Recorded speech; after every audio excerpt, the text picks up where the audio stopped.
Hello, my name is Rustam Yumash. I was asked to share my experience and thoughts on music, sound and hearing impairment. I have myself been living with the increasing hearing loss, mostly in high frequencies, for the last 10 years.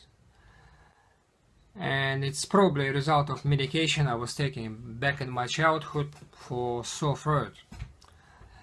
So I had to learn to use hearing aid, and I'm increasingly relying on my hearing aids to communicate with people and do my job.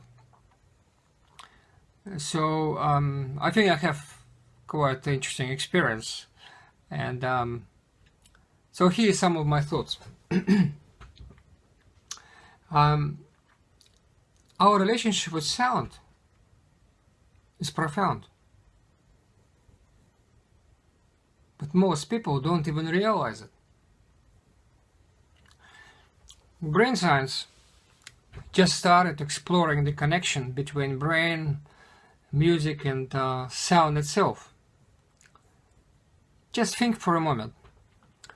Before we're even born, in our first moment of coming to being, the first thing we're exposed to, vibration of all kinds.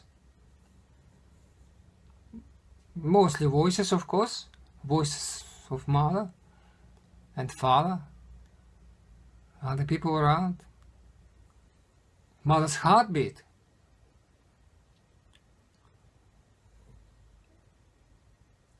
sounds.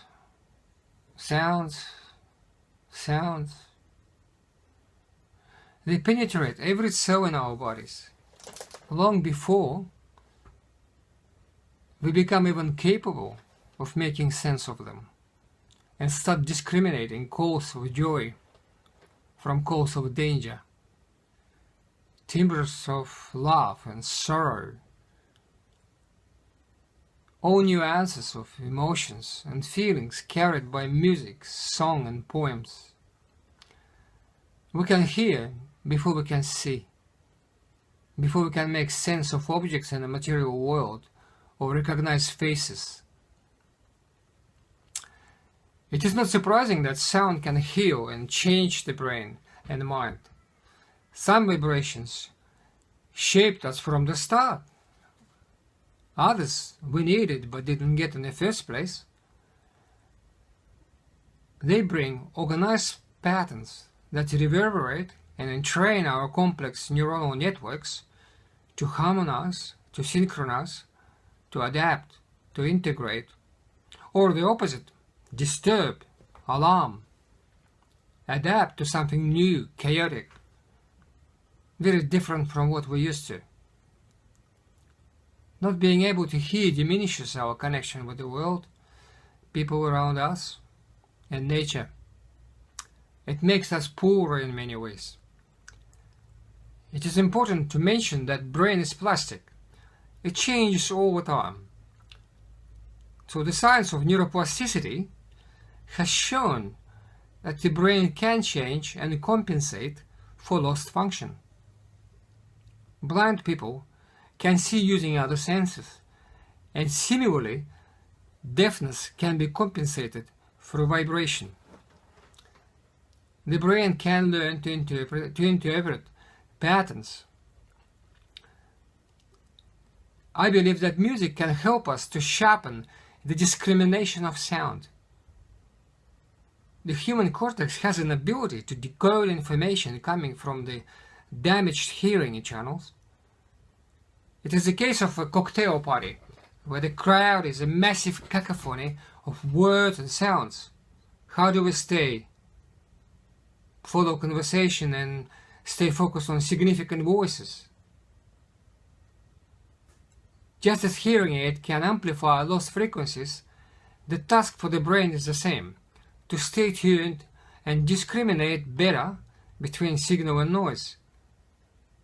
Even more so for those who are disadvantaged. The brain gets good at those things if it pays attention to. So attention is crucial. If something is significant and important, then the brain will generate more power and resources and recruit more neurons and connections to get better at understanding.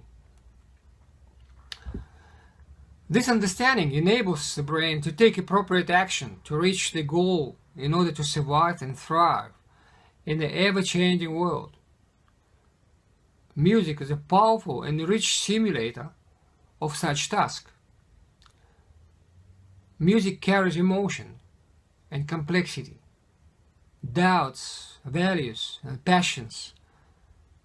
It helps the brain to learn to do a better job in saving us from the bad and keeping on the track to good by using our brain power to predict the future by remembering the past, all the patterns of things which we need to be mindful of. Thank you.